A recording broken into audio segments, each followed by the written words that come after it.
Estamos mais uma vez aqui na casa do Senhor. Você veio ao lugar certo para ter paz em Cristo. Neste sábado abençoado, Deus separou para que você pudesse ter descanso. É por isso que eu e você estamos aqui nesse lugar. Quando nós buscamos a presença de Deus, quando nós buscamos a face de Deus, encontramos paz. Paz que excede a todo entendimento, porque essa é a promessa de Deus para nós. Por isso que eu e você estamos aqui. Se você crer de todo o coração, certamente encontrará o descanso que tanto procura. Não é à toa que Jesus disse: vinde a mim você que está cansado e sobrecarregado, e eu vos aliviarei. Ele quer aliviar a cada um de nós essa noite. Por isso, Cristo é o nosso sábado.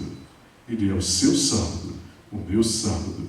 E o sábado da semana, o sábado semanal, só tem sentido se Cristo tem sentido para nós. Por isso que as pessoas não conseguem entender. Eu fiquei hoje me perguntando, meu Deus, por que tanta guerra contra os sabatistas, né? Porque nós dizemos que separamos um dia para Deus.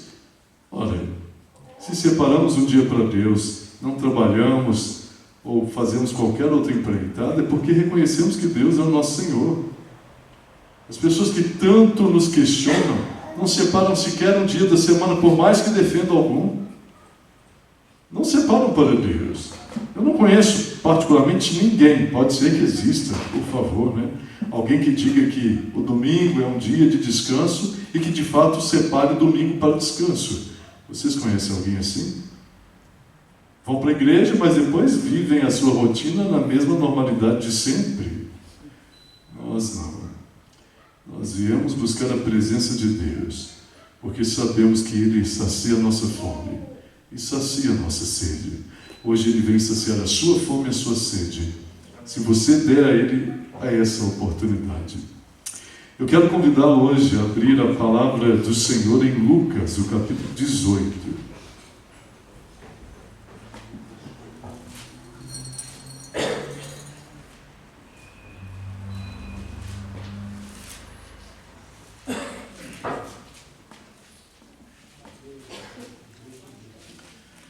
Lucas 18. Hoje nós vamos trabalhar o contexto, o texto cuja dimensão teológica, para mim, é carregada de significados e de ensinamentos profundos, né? Está no verso 8 deste capítulo 18, que diz assim: digo-vos que depressa lhes fará justiça. Contudo, quando vier o Filho do Homem, achará porventura fé na terra? Queridos, para que a gente possa compreender a importância e a relevância desse texto, é necessário que nós caminhemos dentro desse contexto, de modo que assim nós tenhamos claramente a informação que Jesus quer trazer para nós nesses últimos dias. O texto, naturalmente, está atrelado a uma perícope, né? A gente chama de perícope, o trechinho aqui, né? Diz assim, a partir do primeiro versículo deste capítulo: disse-lhes Jesus uma parábola sobre o dever de orar sempre e nunca esmorecer. Eu bati muito na tecla essa semana sobre a nossa mais importante responsabilidade: orar. Orar. Quando nós oramos, nós não conseguimos pecar. O maior pecado que o ser humano pode cometer é não orar, é não se relacionar com Deus. Aqui nós temos, portanto, a parábola, né? O verso 2 diz: havia em certa cidade um juiz que não temia a Deus, nem respeitava homem algum.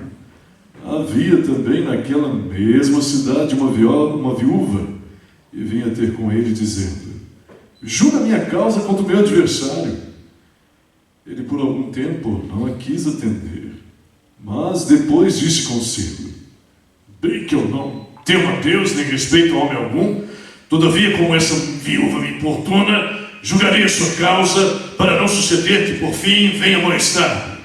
Então disse o Senhor: considerai no que diz esse juiz iníquo.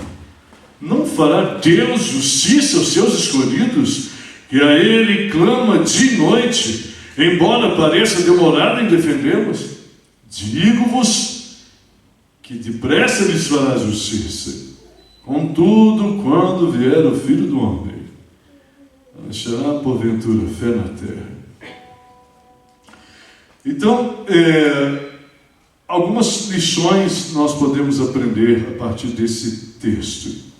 Espero que eu consiga fazer alguma explanação dentro do tempo. De qualquer modo, esperaremos ficar no tempo.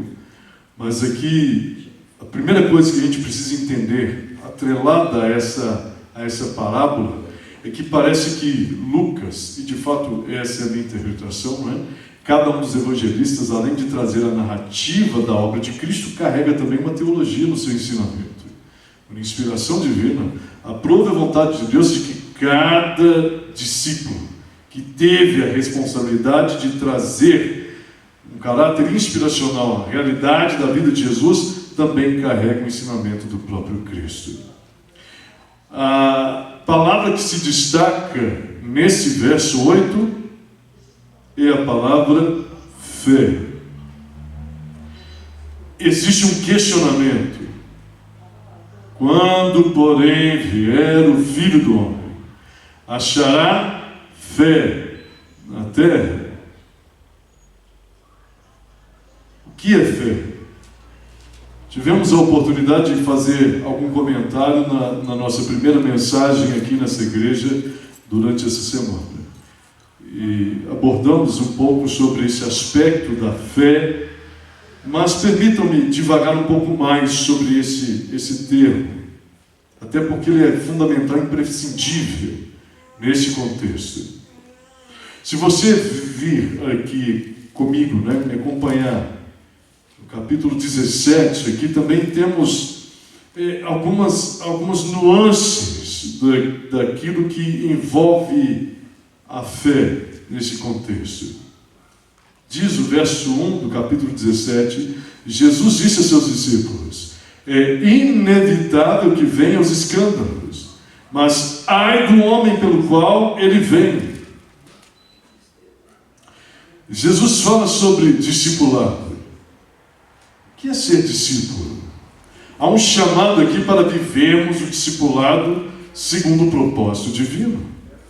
E nesse sentido, então, nós precisamos compreender que o discipulado é a essência da experiência cristã.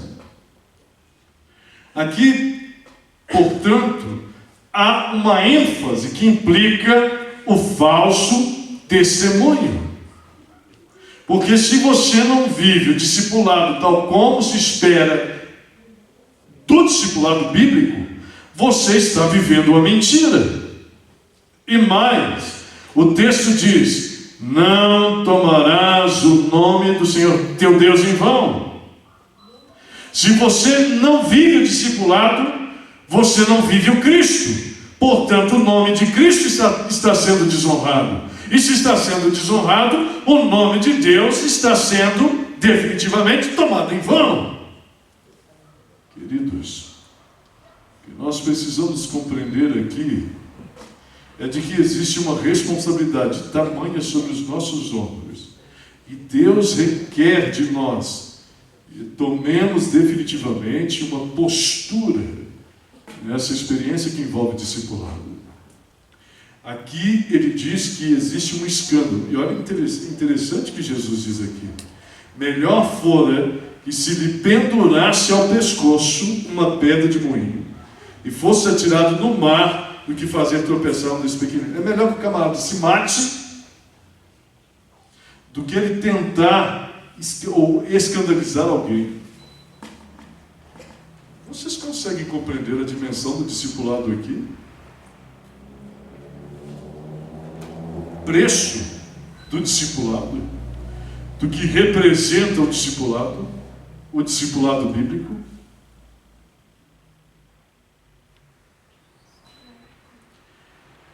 Eu não sei se você consegue compreender a magnitude do discipulado, mas o fato é que nós precisamos levar essa experiência a sério. E Jesus então nos introduz a viver a experiência do discipulado. E uma das marcas que temos aqui no verso 3 diz: acautelai-vos, se teu irmão pecar contra ti, repreende-o, se ele se arrepender, perdoe-lhe, se por 7 vezes no dia pecar contra ti 7 vezes, vier ter contigo dizendo, estou arrependido, perdoe-lhe.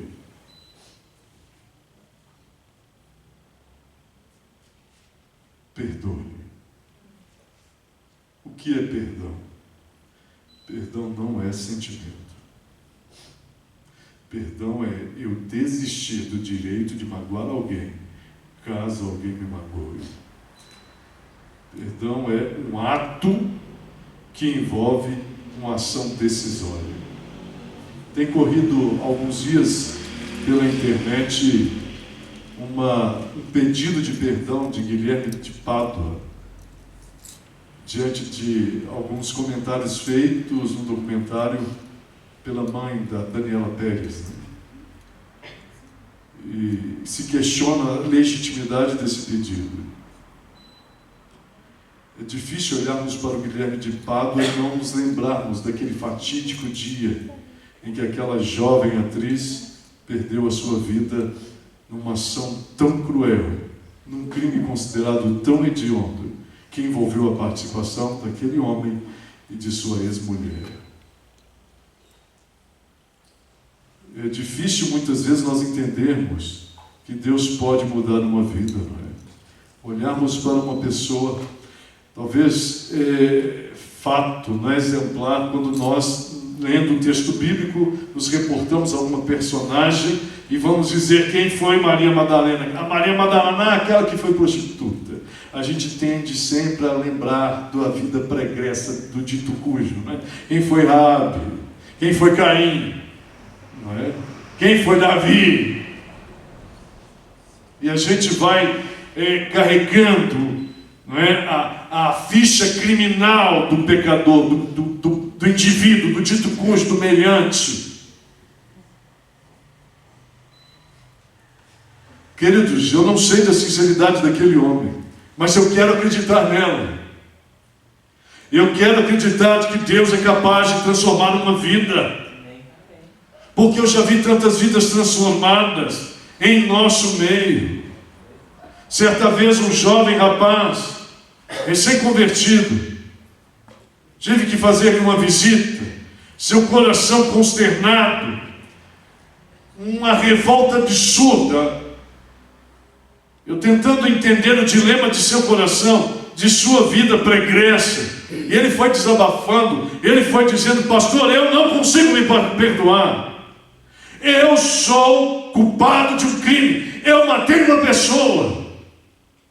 Querido, você ouvir aquilo, saber que diante dos seus olhos existe alguém que tirou a vida de um outro indivíduo, de um outro ser humano, já nos basta a insatisfação de vermos crimes praticados contra animais. Eu sou apaixonado pela natureza, eu gosto muito de bicho, gosto muito de planta. Uma ação indelicada contra uma planta já me deixa angustiado. Se eu vejo uma planta ressecada, sem cuidado, eu já fico revoltado. É vida, eu não posso dar. Mas, queridos, eu também me impressiono com a graça de Deus, na maneira de tratar um pecador que cometeu tamanha infração. E que diferença faz esse tipo de conduta com as minhas muitas condutas que levam a cruz, a Jesus à cruz em muitos momentos. Sabe, nós precisamos aprender a perdoar, até mesmo aquilo que parece imperdoável. Porque é ali que existe a verdadeira experiência da graça. Por isso o perdão não pode ser sentimento. E é por isso que Deus exige que perdoemos. Cristo vai dizer, se você não consegue perdoar o seu irmão, Deus não vai perdoar você. A oração do Pai Nosso diz: perdoa as nossas dívidas assim como nós perdoamos aos nossos devedores. Então eu só posso receber perdão se eu ofereço perdão. Esse é o pecado imperdoável. Se eu não perdoo, eu não posso ser perdoado. Aqui Jesus faz menção das vezes, certo, que estarei aqui chovendo molhado. Se eu disser o que é 70 vezes 7, né? Mas essa expressão é a expressão usada lá atrás no Gênesis, quando também ocorreu um homicídio. E 70 vezes 7 representa, antes de tudo, a ação da graça de Cristo em perdoar qualquer pecador. E se Cristo é capaz de perdoar qualquer pecador em qualquer transgressão, uma vez confessada, havendo arrependimento, quem somos nós para não perdoarmos? Isso é discipulado. Isso é discipulado. Eu vejo tantas pessoas guardando mágoa, rancor no coração, escravizadas pela insatisfação, por esses sentimentos tão cruéis, nefastos e devastadores, que não matam o outro, matam a gente mesmo. Matam a gente. Queridos, ele prossegue aqui, então, diz, não é? Então disseram os apóstolos ao Senhor: aumenta-nos a fé. Cá entre nós, irmão, tem que aumentar mesmo a fé, porque é difícil perdoar quando a gente está chateado, quando a gente foi machucado, quando a gente foi ultrajado, quando dilaceraram nosso coração, quando nos ofenderam, injusta e indignamente, para piorar a situação. Aumenta-nos a fé. Observe a palavra aí, fé. Aumenta-nos a fé. Esse é o critério fundamental do discipulado. E nós observamos então que ele vai dizer, né, Jesus, o próprio Cristo, verso 6, capítulo 17: se tiverdes fé como um grão de mostarda, direis a essa moreira: arranca-te e transplanta-te no mar, e ela vos obedecerá. A fé do tamanho de um grão de mostarda. Claro que nós entendemos aqui que estamos falando de um processo. A fé é como um processo, que nasce pequena, mas que se desenvolve, a ponto de, no poder do exercício desse ministério, desse dom, porque também a fé é um dom, a gente possa conseguir transportar montanhas. Transportar montanhas. Essa fé que se desenvolve, só se desenvolve mediante uma vida de comunhão, de relacionamento, porque fé é relacionamento, é intimidade. A palavra pistes é a mesma palavra que encontramos aqui, a mesma que vimos lá em João 3, verso 16, pistes. Quer dizer confiar. Uma confiança que advém, né, de uma garantia. Você não procura... O Rodrigo Silva gosta de usar essa ilustração, né? Você não vai procurar um empréstimo no açougue, você vai no banco. Você sabe onde vai encontrar condições suficientes, mesmo que possa haver uma recusa, né? Mas é o lugar onde você vai provavelmente alcançar seu objetivo. Você não procura o açougue. Então, se você quer viver a experiência da salvação, você precisa procurar aquele que te salva. Fé, a essência do discipulado. E aqui então vai prosseguir.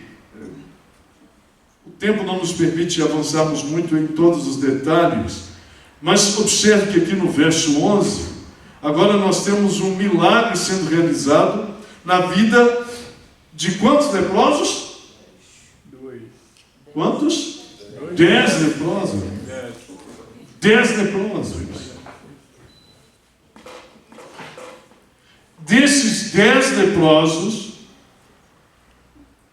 um só era samaritano. O resto tudo era judeu.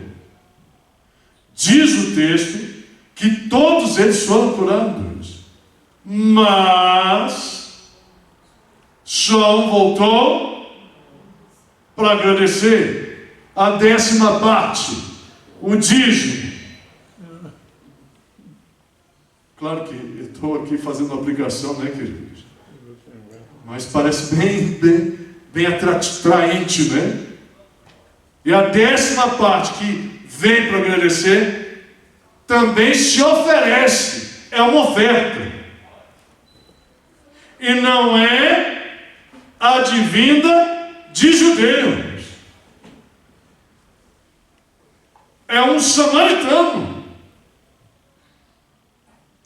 E o que Jesus diz para esse samaritano? Ele faz uma perguntinha: cadê o resto? Eu não curei aqui os 10, cadê o resto? Senhor, é só eu que vim aqui para te agradecer, né? E o que Jesus disse para ele? Verso 19: e disse-lhe: levanta-te e vai, porque a tua fé te salvou. Os outros foram curados, mas não foram salvos. E existe uma diferença muito grande entre ser curado e ser salvo. Eu prefiro não ser curado, mas quero ser salvo. Deu para entender? 10 é símbolo de plenitude, queridos. Mas só um, que não era judeu, é que foi salvo. Nós somos detentores de uma responsabilidade absurda neste planeta. E nós ainda não conseguimos entender a importância do legado que nos foi deixado. Nós ainda não conseguimos entender a responsabilidade que pesa sobre os nossos ombros. E por isso Jesus diz: ai daquele por quem vem o escândalo.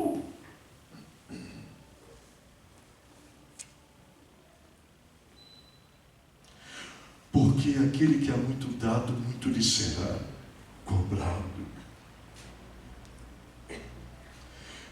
Por isso eu preciso exercer fé.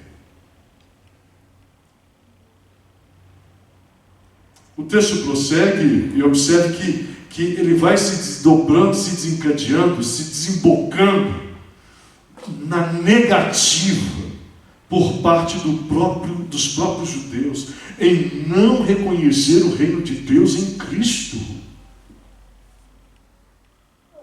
Observe aqui no verso 20, interrogado pelos fariseus sobre quando viria o reino de Deus, Jesus lhes responde: não veio o reino de Deus com visível aparência, nem dirão reino aqui ou lá está, porque o reino de Deus está dentro de vós. Inicialmente Jesus está deixando muito claro que começa no invisível, o que será exposto às claras diante de todo mundo.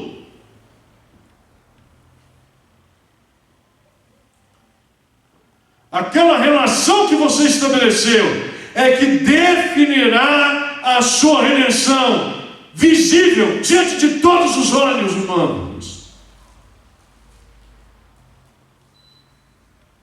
Veio para os que eram seus e os seus não receberam.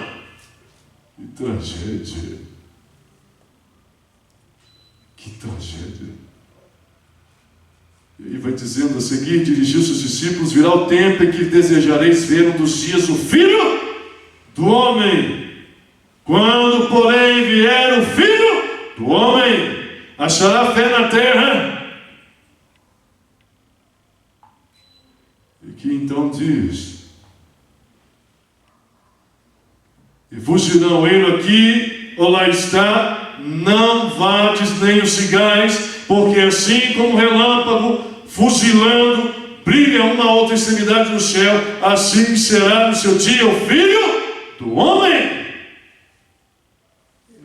Lucas gosta dessa expressão, Filho do Homem.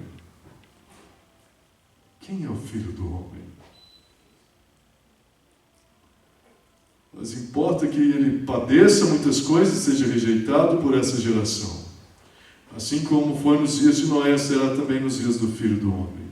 Comiam, bebiam, casavam-se, davam-se em casamento até o dia que Noé entrou na arca, veio o dilúvio, destruiu a todos. O mesmo aconteceu nos dias de Ló. Comiam, bebiam, compravam, vendiam, pintavam, aliás, plantavam, edificavam. Mas no dia em que Ló saiu de Sodoma, choveu do céu fogo e enxofre, e destruiu todos os povos. Assim será no dia em que o Filho do Homem se manifestar. O reino de Deus já estava entre eles, e eles não reconheceram que era o próprio Cristo, Filho do Homem. Bar-Nashim é a palavra hebraica para esse termo que nós temos aqui na nossa tradução em português, e que também é uma expressão que é derivada do grego, não é? Filho do Homem. Huios to anthropos, essa é a expressão grega aqui. Filho do Homem.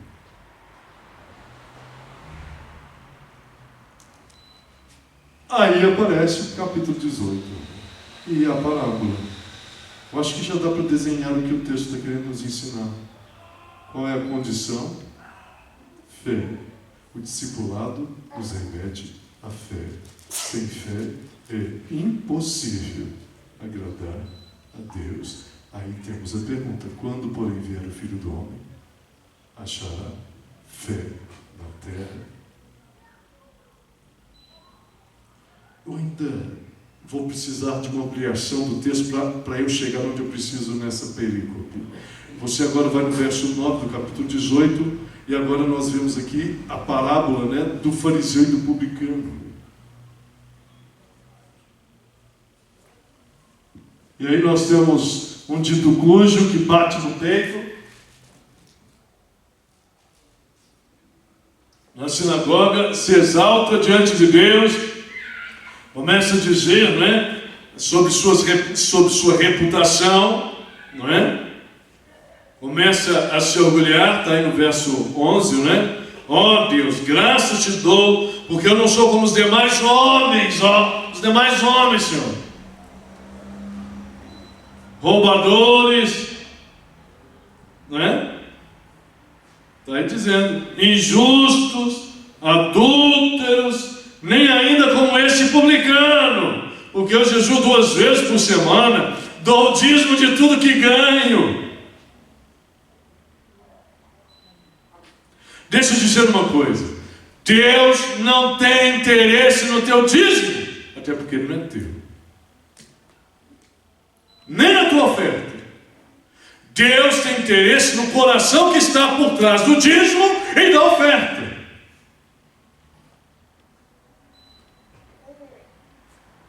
A intenção do coração do verdadeiro adorador é que interessa a Deus. Deus não precisa de suas migalhas.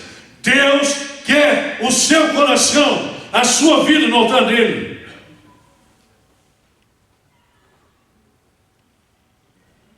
E aqui então o publicano, né, estando em pé longe, não ousava nem ainda levantar os olhos ao céu, mas batia no peito dizendo o quê? Ó Deus, sê propício a mim, pecador. E aí Jesus pergunta, aliás, aqui ele diz, né, digo-vos que este desceu justificado para sua casa e não aquele. Porque esse aqui exerceu fé.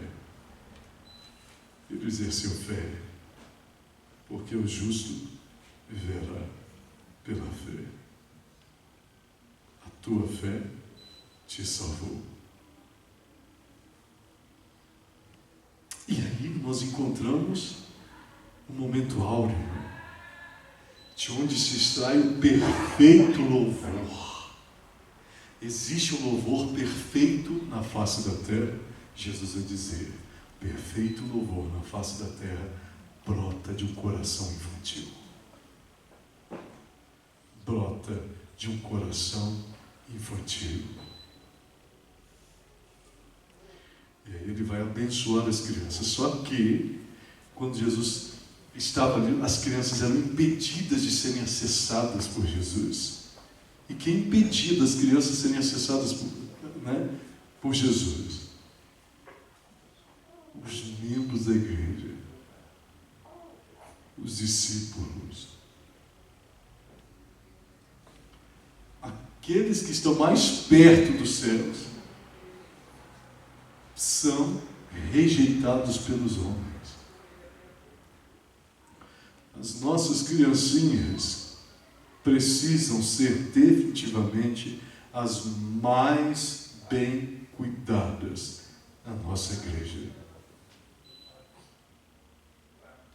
Os professores que ocupam a responsabilidade de cuidar delas precisam ser os melhores professores da igreja. E Deus cobrará de nós a nossa negligência por não cuidarmos direito desses pequeninos. Porque a fé se revela na nossa condição infantil. É por isso que Jesus disse: se vocês não se tornarem como uma criança, vocês jamais entrarão no reino dos céus. Porque a criança, ela é o que ela é. Ela não finge. Ela não cria mecanismos sociais de difamação, não é? Ela não se utiliza de sortilégios, de sabotagem. Elas não são maquiavélicas. Não estou dizendo que as crianças elas sejam puras, não é? Porque senão elas de fato já estavam salvas. Mas elas não se dão conta de suas atitudes quando elas estão desvirtuadas do seu caráter, coisa que nós temos consciência.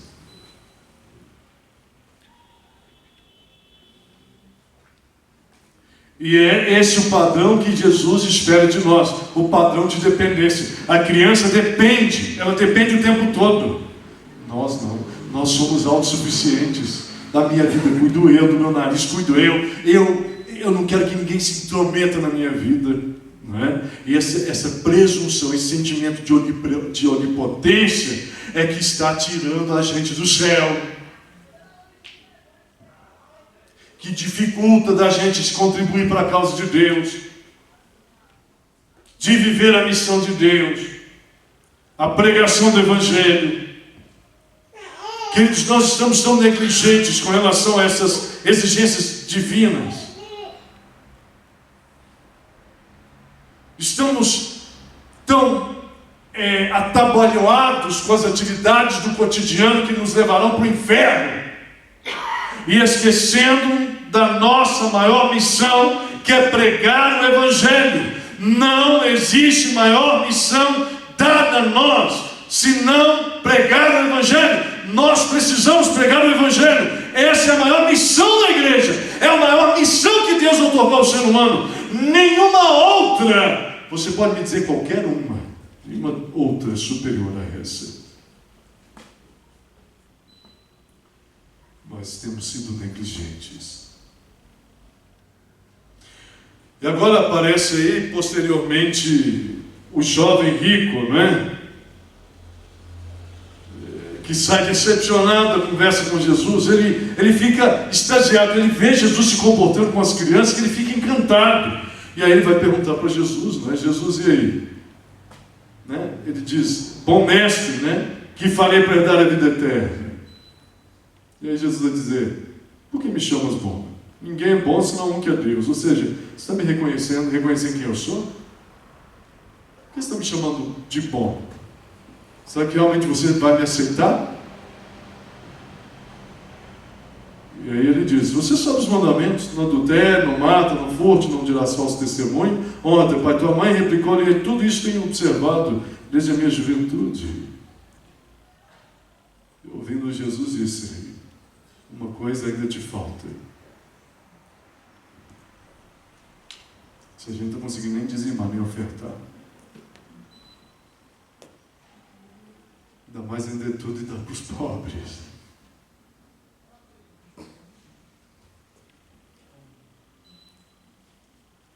Eu digo mais, queridos. Eu quero que vocês entendam a implicação do que é ser discípulo, do que é fazer uma entrega, do que é se submeter, do que é aceitar as orientações de Deus para a nossa vida, mesmo que tenhamos que pagar o preço com a própria vida, em nome de Jesus. Observe, tudo isso eu tenho feito. Eu guardo os mandamentos. Jesus está dizendo, eu não estou pedindo isso de você. Eu estou pedindo do seu coração. Você ainda não entendeu que a minha salvação não é operada pelo seu esforço. A minha salvação é operada pelo meu trabalho na sua vida. Porque eu sou bom, você não é. Se me chamas bom, aceite o meu ato de amor. Aceite a minha bondade. Aceite a minha soberania. Isso é fé. Porque o justo viverá da fé. E aí depois, então, ele vai falar do perigo das riquezas. Porque o problema não é o dinheiro em si, por favor, não definitivamente, não, que seríamos de nós sem esse critério, né, esse elemento, né? Mas definitivamente não é isso que vai dar sentido à salvação, queridos. Dinheiro não é bom nem mal. Bom e mal é aquele que faz uso dele de forma devida ou indevida. Então ele fala do perigo das riquezas, né, da independência de Deus. Jesus outra vez prediz sua morte. Aqui ele vai falar da sua morte, porque envolve justamente a condição do Filho do Homem, não é? E aí depois aparece a cura do cego de Jericó, que eu vou trabalhar mais especificamente esse trecho amanhã. E aí aparece um outro dito cujo que era rico também, abastado, publicano. O jovem era fariseu. Aqui nós temos o publicano, o cobrador de impostos, ladrão. Eu não sou roubador como esse dito cujo aqui, ó. E agora, Jesus tem um encontro com ele. E ele se encontra com Jesus. Zaqueu reconhece sua condição pecaminosa. Ele aceita que é um ladrão. Ele aceita que tem que entregar suas riquezas, devolvê-las aos pobres. Olha o que diz o texto, não é? No verso 8, entremente Zaqueu se levantou e disse ao Senhor: Senhor, eu resolvo dar aos pobres a metade dos meus bens, e se em alguma coisa tenho defraudado alguém, restituo 4 vezes mais. Isso aqui é obra de salvação. Isso aqui é justiça pela fé. Alguém que experimentou a graça de Cristo não tem pão-duragem, não é mesquinho, não é avarento. É alguém que reconheceu a maior dádiva dos céus. E disse Jesus aqui, ó, o verso 9. O que diz aí? Então Jesus lhe disse: hoje houve salvação nesta casa, pois que também este é filho de Abraão, porque o Filho do Homem veio buscar e salvar o perdido. Aqui Jesus se impressionou com a fé daquele homem. E aquele homem, por sua fé, foi salvo. E agora eu posso entrar no verso 18, nesses primeiros versículos, para encerrar a nossa reflexão. O que essa parábola está dizendo? Ela está nos remetendo aos últimos dias da história deste mundo, queridos. A oração a qual Cristo faz menção aqui, e essa é a razão por que devemos clamar todos os dias, é pela volta de Jesus. É pela volta de Jesus. É essa oração que nós temos aqui. É a oração do clamor pela justiça. Quem é o Filho do Homem? Olha para Daniel, o Filho do Homem. Ele vem para realizar obra de juízo. O povo de Deus clama por justiça. Bem-aventurados aqueles que têm fome e sede de justiça, que não aceita o mundo em que vive a desigualdade social, essa polarização desenfreada, esses discursos corruptivos e corruptores da política do nosso mundo, não apenas do nosso país. Você consegue entender a dimensão do problema que temos aqui? É alguém que está pedindo por justiça e que não encontra no mundo.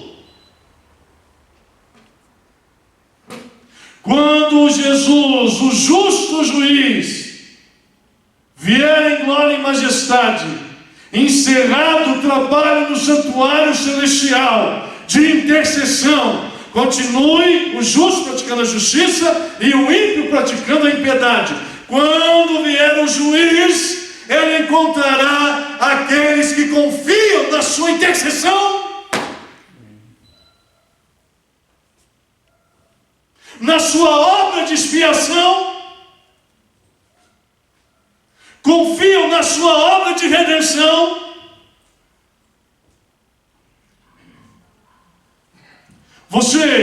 Eu tenho, minha área, uma das áreas do campo do doutoramento é a teologia da criação. Então eu gosto muito de criacionismo bíblico, né? E eu trabalho muito o aspecto da apologética. E quando nós estudamos apologética, nós identificamos assim uma série de argumentos, né, que são trazidos, e para isso eu preciso identificar alguns. O que eu tenho visto de ateu crescendo, o crescimento do ateísmo, que já era profetizado, né? Nós encontramos isso lá em Apocalipse 17, por exemplo. A besta que sai do abismo, né? O crescimento do espírito, não apenas ateísta, mas antiteísta. Não basta não acreditar em Deus. Eu acho, é claro que uma sandice, não, uma loucura, né? Paradoxo, né? Alguém que não acredita em Deus lutar contra Deus.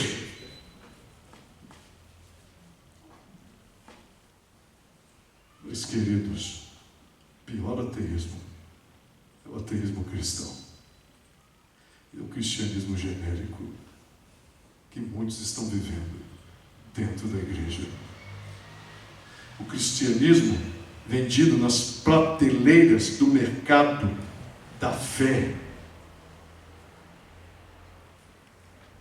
Esse cristianismo que não opera poder e não realiza milagres. Um cristianismo frouxo que não reproduz.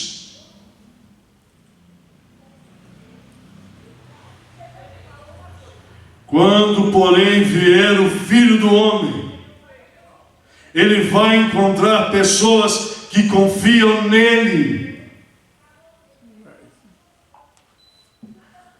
Eu posso trazer essa pergunta para mim. Quando Jesus Cristo voltar, o Messias, o juiz, ele vai encontrar essa confiança em mim? Eu quero dar a resposta: sim. Queridos, eu tenho uma responsabilidade absurda que me pesa sobre os ombros, como diz lá em Ezequiel, capítulo 33 e o capítulo 3. Eis que eu dei você por atalaia. Eu preciso admoestar a igreja de Cristo. Vocês têm noção da responsabilidade que pesa sobre o ombro deste líder, queridos? Que será dele exigido muito mais do que de vocês. Ellen G. White diz que os líderes que não se comprometeram com a mensagem que lhes foi apresentada serão pegos pelo colarinho, e os seus membros cuja igreja se perderá, né, com todos os seus membros, inclusive o pastor, cobrarão dele porque não lhe disseram a verdade. Eu não quero ser este homem. Eu posso ser odiado pela veemência das minhas pregações, mas que eu seja introduzido nos céus por não ter faltado com o meu compromisso de pregar o arrependimento. Queridos, é hora de olharmos para a nossa vida espiritual e pararmos de ficar floreando o cristianismo se ele exige de nós sangue e cruz. Ou você crê, ou você perece. Pare de ser uma fachada. Permita-me generalizar, porque eu não sei, não conheço ninguém, nem tenho interesse. Mas falo como se estivesse me dirigindo a esse tipo de indivíduo. O que está acontecendo com a sua vida? Como é que está a sua vida de oração? Como é que está a sua vida de estudo da palavra? Se você for confrontado no que diz respeito às suas convicções, no tocante à palavra de Deus, qual será a sua resposta? Você saberá dar razão da sua fé? Os tempos perdidos com as séries de televisão, com superfluidades, enquanto há pessoas morrendo espiritualmente do teu lado, teu vizinho, teu parente, teu amigo, teu colega de profissão, eles conseguem ver Jesus em você. Quando, porém, vier o Filho do Homem, achará fé na terra. Oh, meu Deus, eu espero que não seja esse o meu caso. Faltar em mim o óleo e o fogo que enxamei o coração para pregar a verdade. Queridos, por favor, ouça o clamor deste servo, mediante a sua responsabilidade, apregoar-lhes essa verdade. É dura, mas precisa ser ouvida e vivida. Ou você crê, ou você perece. O que está faltando contigo? Se existe um pecado de estimação acariciado, é hora de, em nome de Jesus, você clamar por ele e dizer: salva-me, Senhor. Meus filhinhos hoje, enquanto a gente limpava a casa, né, cumprindo a ordem da mestra, eu trabalhei um pouquinho em algum aspecto envolvendo a salvação, e meu filho ficou, eu falando sobre a volta de Jesus, era um hino que cantaram e falava sobre a volta de Jesus, eu clamei, né, dizendo: Senhor, vem logo, vem logo. Meu filho diz assim: papai, eu tenho medo de Jesus vir agora e eu não poder subir. E eu disse assim: por quê, filho? Porque eu ainda sou muito desobediente. Que bom, filho, que você sabe disso. Não, ele é muito bonzinho, é um menino muito bonzinho. Mas é porque um dia desse eu dei uma chincha nele. Ele levantou empolgado, doido para ligar a TV e assistir desenho animado, né? E eu disse: ô Dito Cujo, vem cá. Você fez, ele faz a leitura de Revados todo dia, né? Graças a irmãos, o que ele tem aprendido, aquele menino, por causa do Reavivado, né? Não só ele, mas a minha filha também, né? Digo porque ele é o mais novinho, né? Mas ela também disse, eu disse para eles: mas por que tanto temor? Porque, dando a dura no meu filho, eu disse para ele: filho, você precisa entender que a relação com Jesus é a melhor experiência da vida. Se você não se relacionar com Jesus, eu tenho medo do que pode acontecer com você lá no futuro. É claro que eu não queria assustá-lo, mas eu tinha que servir. É meu filho, né? Eu não quero ver meu filho nas drogas, se prostituindo, saindo da igreja, né? Praticando o diabo a quatro. Não quero, eu tenho que começar a disciplinar já desde que sai do ventre. E ele ficou assustado com aquilo, né? Talvez fosse essa a razão porque ele disse hoje, né? Que ainda não tinha essa experiência. Meu filho, por favor, não interprete mal o que seu pai disse. O que eu quero é que você ame Jesus e que Jesus seja o ser mais importante da sua vida, mais importante que seu pai e sua mãe. E que você experimente da graça de Cristo.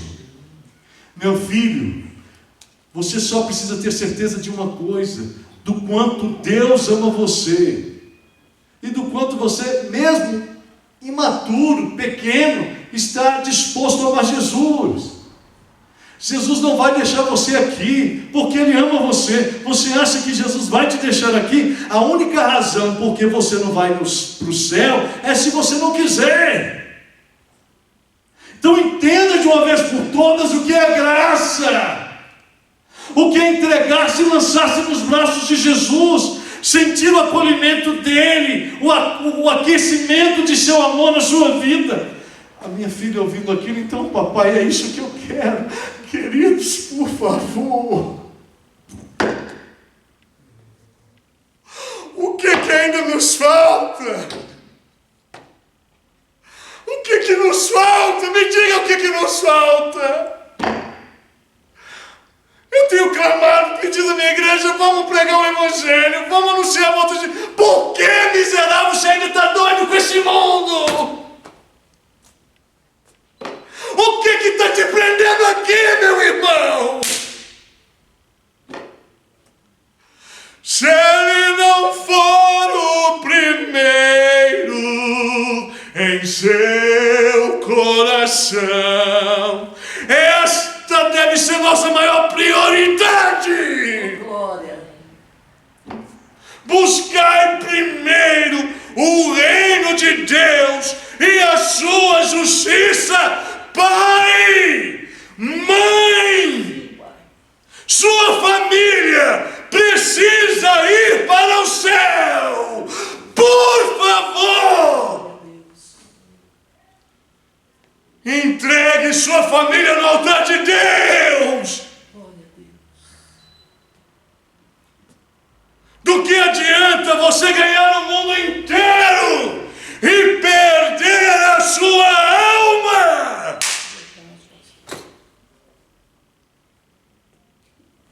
Minha maior batalha é orar, irmãos.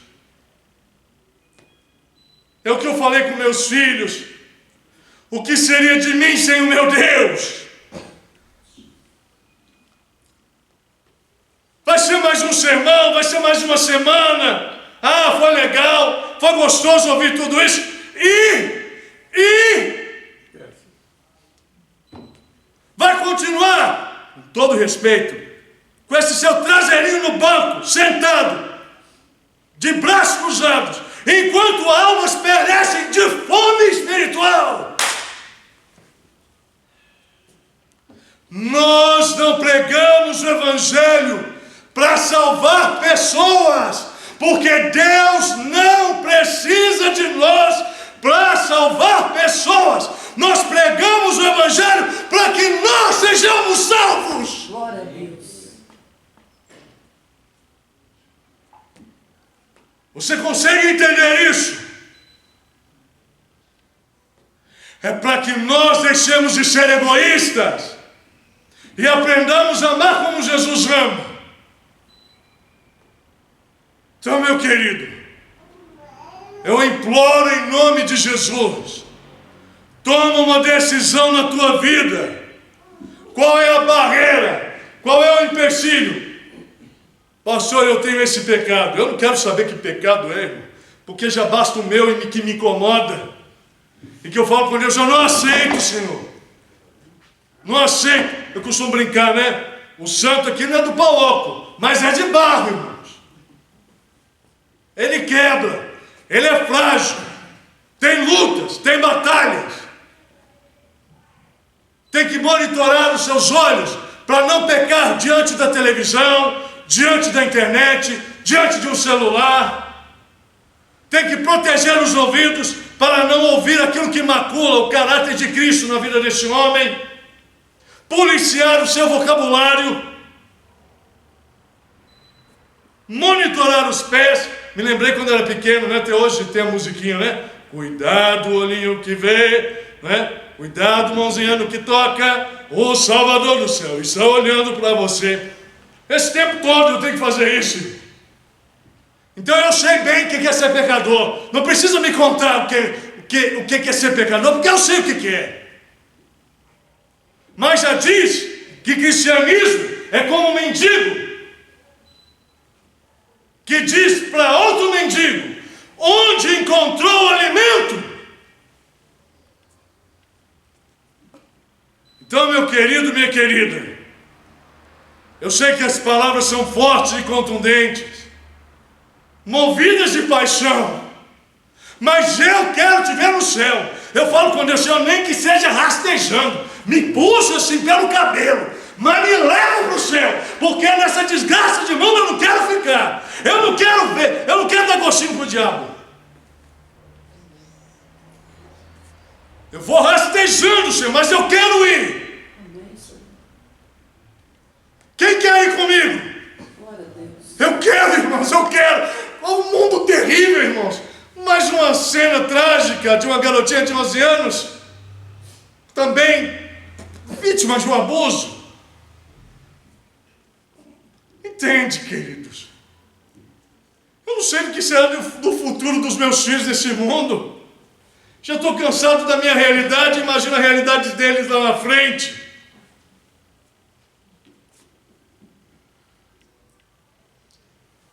Temos uma música especial.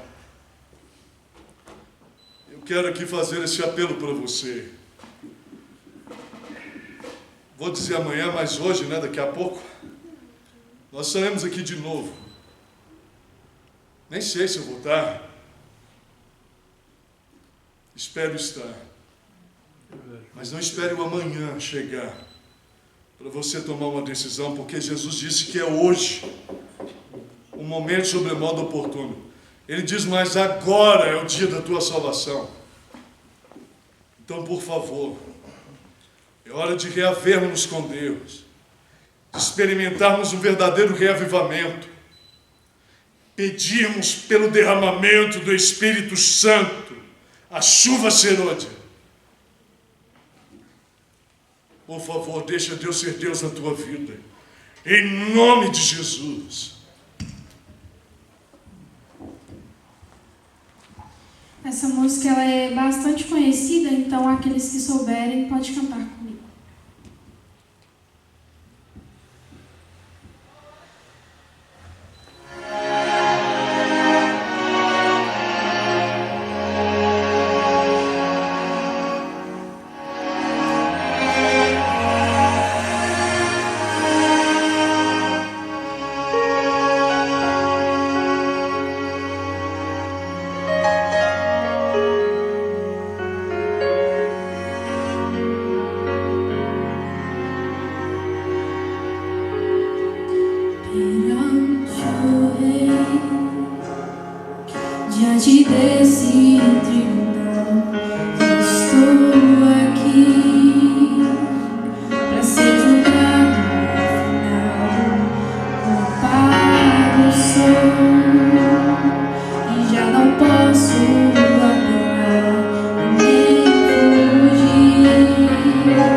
saia daqui com mais um fardo sobre os teus ombros. Mesmo diante da dureza das palavras, eu vim aqui te anunciar a libertação. Aceite o convite de Cristo, diz a palavra e conhecereis a verdade, e a verdade vos libertará. Oh, querido, por favor, o preço foi pago. Jesus te declarou sem culpa. Quando, porém, vier o Filho do Homem, ele encontrará essa confiança na terra. Ele espera encontrar um coração confiante na graça de Cristo. É tudo o que ele deseja. Um coração confiante na salvação operada pelo Cristo crucificado, prestes a vir, ressurreto, prestes a vir, doador de vida e liberdade a todos que nele creem. Oremos ao Senhor. Ó Pai, obrigado, Senhor, porque Tu nos declaraste sem culpa. Que música linda, Senhor. Obrigado porque ela se inspira na palavra, na Tua palavra, Senhor. Pai, os Teus filhos voltarão para os seus lares, precisam do Teu cuidado e da Tua proteção.